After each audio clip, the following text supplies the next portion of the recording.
Om Shri Sai Ram, Chapter 39 from the Shirdi Sai Satcharita. This chapter deals with Baba's interpretation of the verse from the Bhagavad Gita.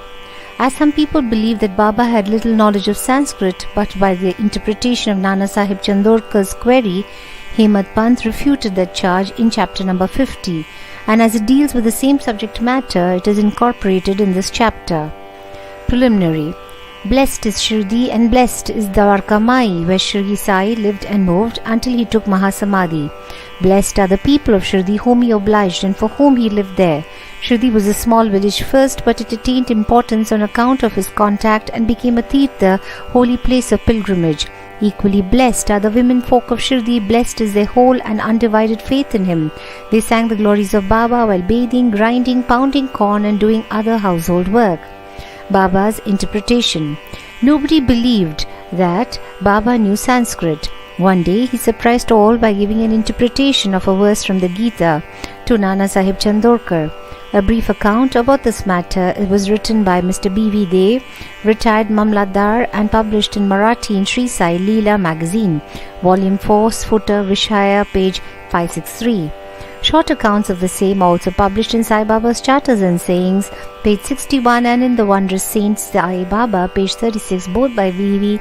Narasimha Swami. Mr. B.V. Dev has also given an English version of this in his statement dated 27/9/1936 and published on page 66 of Devotees' Experiences, part 3, by Narasimha Swami. As Mr. Dev has got first-hand information about the subject from Nana Sahib himself, we give below his version. Nana Sahib Chandorkar was a good student of Vedanta. He had read Gita with commentaries. He fancied that Baba knew nothing of Sanskrit texts. So Baba one day pricked the bubble. These were the days before crowds flocked to Baba, when Baba had individual meetings at the mosque with such devotees. Nana was sitting near Baba and massaging his legs and muttering something under his breath. "Nana, what are you mumbling to yourself?" said Baba. "Nana, I am reciting a shloka, verse." Baba says, "What shloka?" "Nana, from Bhagavad Gita." Baba, "Say it loudly." Nana then recited the Bhagavad Gita verse, which is as follows. Tatvidi pranipatena pariprashnena sevaya upadekshanti te jnanam jnani nastatva darshinaha. Baba says, "Nana, do you understand it?" Nana, "Yes." Baba, "If you do, then tell me its meaning." Nana, "It means this, making Shashtanga Namaskar, that is prostration, asking the Guru, serving him, learn what this knowledge is. Then those who have attained the real knowledge of the Sadvastu, Brahma, will give you Upadesha, instruction of knowledge." Baba, "Nana, I do not want this sort of collected purport of the whole stanza. Give me each word, its grammatical force and meaning." Then Nana explained it word by word. Baba, "Nana, is it enough to merely make prostration?" Nana says, "I do not know any other meaning for the word pranipat than making prostration." Baba, "What is pariprashna?" Nana, "Asking questions." Baba, "What does prashna mean?" Nana, "The same, questioning." Baba, "If pariprashna means the same as prashna, question, why did Vyasa add the prefix pari? Was Vyasa off his head?" Nana, "I do not know of any other meaning for the word pariprashna." Baba, "Seva. What sort of seva is meant?"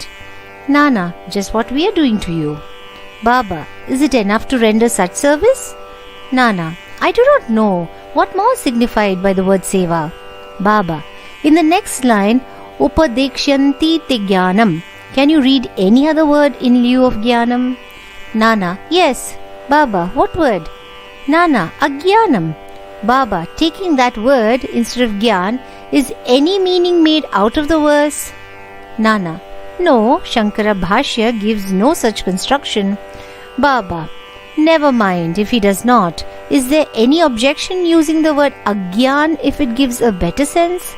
Nana, "I do not understand. How to construe by placing Agyan in it?" Baba, "Why does Krishna refer Arjuna to Tattvadarshis to do his prostration, interrogation and service? Was not Krishna Tattvadarshi, in fact Gyan itself?" Nana, "Yes, he was, but I do not make out why he referred Arjun to Gyanis." Baba, Have you not understood this?" Nana was humiliated. His pride was knocked down. Then Baba began to explain.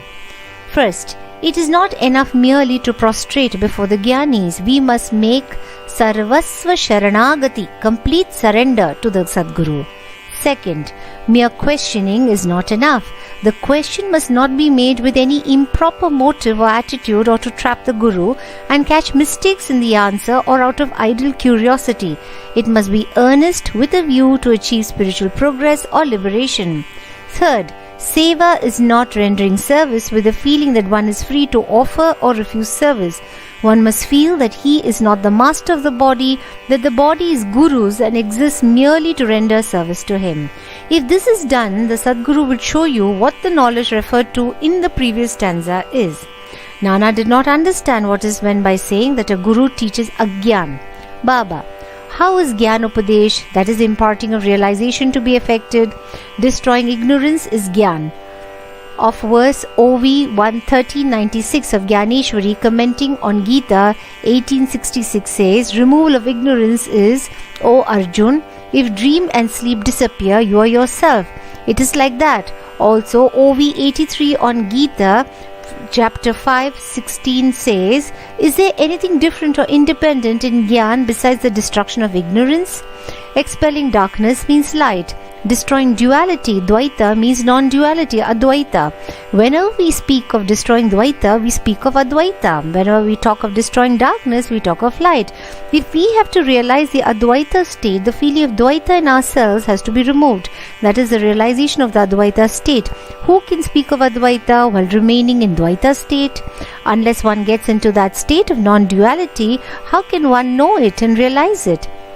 Again, the Shishya, disciple, like the Sadguru, is the embodiment of Gyan. The difference between the two lines is the attitude. High realization of Sadguru and his marvelous superhuman sattva, beingness, and unrivaled capacity in Aishwarya Yoga, divine powers. The Sadguru's Nirgun Satchidanand. He has indeed taken human form to elevate mankind and raise the world. But his real Nirgun nature is not destroyed thereby even a bit. His existence or reality, divine power and wisdom remains undiminished.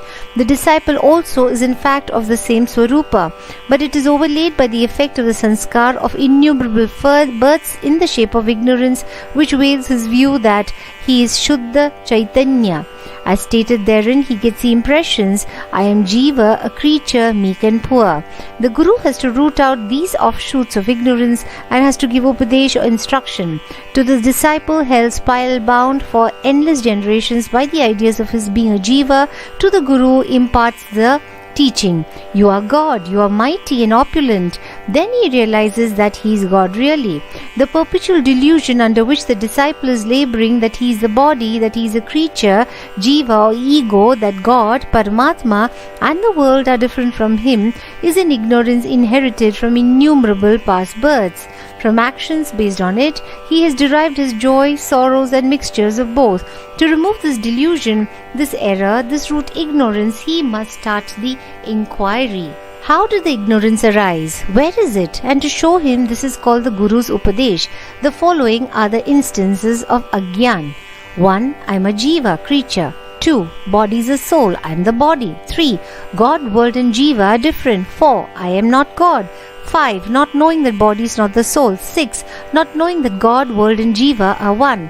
Unless these errors are exposed to his view, the disciple cannot learn what is God, Jiva, world, body, how they are interrelated and whether they are different from each other or are one and the same. To teach him these and destroy his ignorance is the instruction in Gyan or Gyan. Why should Gyan be imparted to the Jiva who is a Gyan Murti? Upadesh is merely to show him his error and destroy his ignorance. Baba added, Pranipata implies complete surrender. Surrender must be of body, mind and wealth.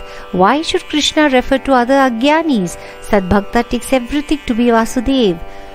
That is, any Guru would be Krishna to the devotee and Guru takes disciple to be Vasudev. As Sri Krishna knows that there are such gurus and disciples, he refers Arjuna to them so that their greatness be known. Construction of the Samadhi Mandir. Baba never made any fuss about things which he wanted to accomplish, but he so skillfully arranged the circumstances that the people were surprised at the slow but sure results attained. The construction of the Samadhi Mandir is an instance. Shriman Bapu Saheb Bhuti, the famous multimillionaire of Nagpur, lived in Shirdi with his family. Once an idea arose in his mind that he should have a building of his own there. Sometime after this, while he was sleeping in Dikshit Vada, he got a vision.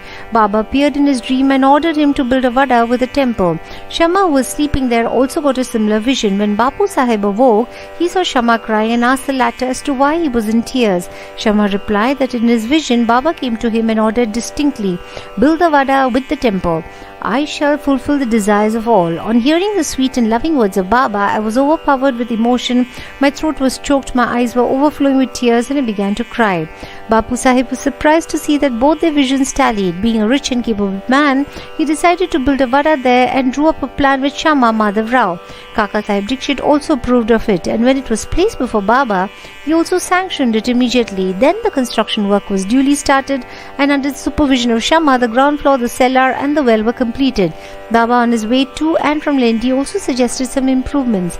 Further work was entrusted to Bapu Sahib Jog, and when it was going on, an idea struck Bapu Sahib Bhuti's mind that there should be an open space or platform, and in the center the image of Murlidhar, Lord Krishna with a flute, be installed. He asked Shama to refer this matter to Baba and get his consent. The latter asked Baba about this when he was just passing by the vada. On hearing Shama, Baba gave his consent, saying, "After the temple is complete, I'll come there to stay." And staring at the vada, he added, "After the vada is complete, we shall use it ourselves. We shall live, move and play there, embrace each other and be happy." Then Shama asked Baba whether this was the auspicious time to begin the foundation work of the central room of the shrine. Baba answered in the affirmative. Then Shama got a coconut broken there and started the work. In due time, the work was completed and an order was also placed for making a good image of Murlidhar. But before it was ready, a new situation turned up. Baba became seriously ill. Bapu Sahib became very sad and dejected, thinking that if Baba passed away, his vada would not be consecrated by the holy touch of Baba's feet, and all his money, about 1 lakh of rupees, would be wasted away. But the words "keep me in the vada," which came out of Baba's mouth just before his passing away, consoled not only Bapu Sahib but one and all. In due time, Baba's holy body was placed and preserved in the central shrine meant for Murlidhar, and Baba himself became Murlidhar, and the vada thus became the Samadhi Mandir of Sai Baba. His wonderful Leela is unfathomable. Blessed and fortunate is Bapu Sahib Bhuti, in whose vada lies the holy and the pure body of Baba. Bow to Shri Sai, peace be to all. Samastha Lokah Sukhino Bhavantu. Samastha Lokah Sukhino Bhavantu. Samastha Lokah Sukhino Bhavantu. Om Shanti Shanti Shanti.